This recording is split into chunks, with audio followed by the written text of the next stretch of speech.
कांग्रेस प्रदेश अध्यक्ष नाना पटोले ने केंद्रीय गृह मंत्री अमित शाह के खिलाफ कड़ी प्रतिक्रिया व्यक्त की है। उन्होंने कहा कि अमित शाह ने राज्यसभा में डॉक्टर बाबा साहेब आम्बेडकर के बारे में जो अपमानजनक शब्द कहे हैं, उससे भाजपा का असली चरित्र और संविधान के प्रति उसकी विरोधाभासी मानसिकता सामने आई है।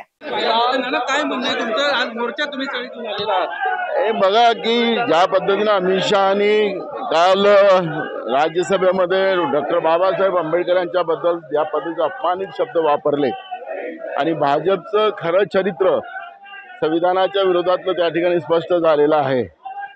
त्या विरोधात हे आंदोलन आहे आणि त्यांनी देशाच्या जनतेची जाहीर माफी मागितली पाहिजे आणि त्यांना मंत्रिमंडळातून काढलं गेलं पाहिजे। सभागृहामध्ये ज्यावेळेस हा विषय आला त्यावेळेस असं म्हटलं की अमित शाह हे सभागृहाचे सदस्य नाही, त्यामुळे हा विषय इथं नको तुम्ही राजकारण करताय। हे बाबासाहेब आंबेडकरांच्या संविधानाचा इश्यू आहे, त्याच्यामुळे या इश्यूला ज्यांनी संविधान दिलं त्याच्यामुळे ही विधानसभा निर्माण झाली, लोकसभा निर्माण झाली, त्यांचा विषय आणि त्यांचा अपमान